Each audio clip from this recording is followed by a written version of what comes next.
Good morning and welcome to WITam, your daily dose of world, national, and local news. We also have entertainment, sports, campus events, your daily weather outlook. I'm Tyler Euchner.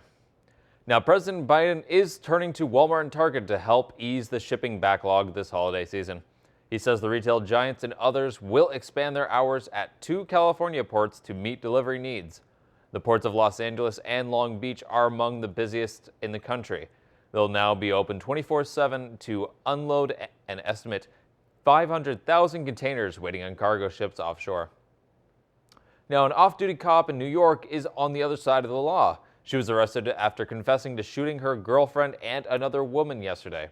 The 31-year-old allegedly waited in a home to find the two in bed together. The girlfriend was hit in the chest and is expected to recover. Police say the other woman may have been shot more than once and died at the hospital. The suspect was sitting outside when the officers arrived. Now, 1st District Congresswoman Ashley Hinson, a Republican from Marion, is explaining why she voted against raising the debt limit in the House today. Hinson says her vote sends a message on Democratic spending. It is critical, of course, that we do not default on our debt, she says, but it is equally important that we don't let Democrats spend as much as they want on whatever they want to. Her comment came during her weekly conference call with reporters. Authorities in Polk County say a fatal accident last summer resulted from a road rage incident. 53-year-old John Schmidt of Pleasantville died when he lost control of the vehicle on August 26th, crossed the center median, and was hit by two other vehicles. Investigators say Schmidt was 32 and 32-year-old Stephen Elmer Clark of Indianola had been traveling at a high rate of speed on U.S. Highway 65 when the fatal accident happened. Clark turned himself in and is free of bond. He faces two charges, including homicide and vehicle reckless driving. Now, when we come back, we'll give you a look at your WIT TV weather and entertainment news. Stay with us.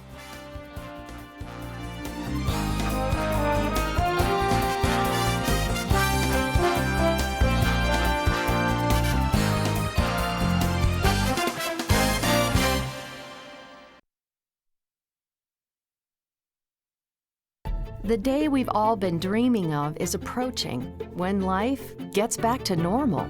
But we're not there yet. So please, everybody, do your part. Get vaccinated against COVID-19 as soon as possible, because that's the best way to protect you. Protect them. Protect everybody. It's the best way to get Iowa back to normal. Find a COVID vaccine location near you at vaccinateiowa.gov. Myth. I can party with people as long as they don't have symptoms. That myth is false. As we've seen, up to 40% of people who have COVID-19 are asymptomatic and can pass it on to others. So I'd recommend avoiding any social parties, especially indoor ones. If you want to try to socialize but reduce your risk, I'd recommend meeting outside in small groups, continuing to wear a mask, and socially distancing from others if you can. Then together, we can keep COVID-19 out of school. For ways to keep your community safe, go to backtoschooltogether.com. Welcome back. In entertainment news, the union that represents thousands of Hollywood workers is set to go on strike next week unless a deal can be reached between it and studios. 60,000 International Alliance of Theatrical Stage Employees members will begin a nationwide strike on October 18th at 12:01 a.m. over better hours and working conditions, jeopardizing productions across the United States. The unions are seeking 10-hour turnaround between shifts for all workers within a 54-hour turnaround on weekends. They're also looking for increased meal penalties, which would force productions to stop for lunch.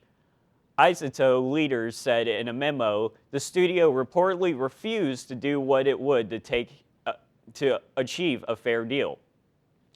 Authorities in Michigan are warning the public to stay clear of a large African cat that escaped from its home in the city of Royal Oak. The cartel is one of 4 owned by a resident who told police that the 2 of them escaped, but were able to retrieve one of the animals.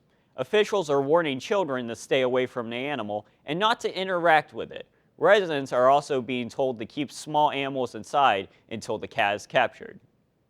Taking a look at today's weather, we will be increasingly cloudy through the day with the temperature being 61. Tonight, there are chances of sprinkles between midnight and 2 a.m. with temperatures being 40. Tomorrow will be mostly clear for the day with 25 mile per hour wind gusts and the temperature being 59.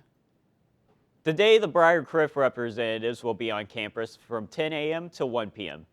Thanks for joining us. Be sure to check up on the latest WIT TV programming at our website and YouTube page. Please enjoy your day.